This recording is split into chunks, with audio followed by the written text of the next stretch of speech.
Belgrade is fantastic.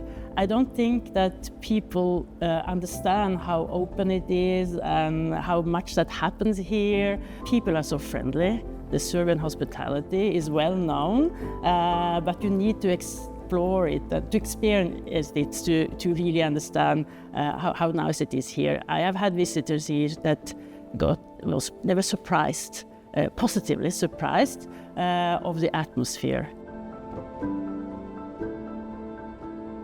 I have tried several local dishes. Your grill, everything you grill is really good.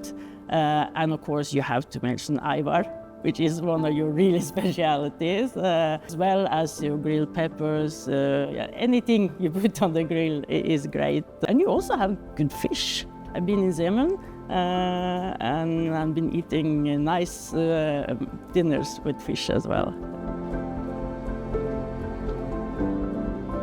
There are a lot of places I would like to visit that I haven't done yet. I know that you have beautiful national parks to go into the nature. You still can try to, it's not that known. Serbia is not that known. Best other tourists are those that have already been visiting Serbia and that had a good experience. People interested in history would really, find interesting to come here and explore.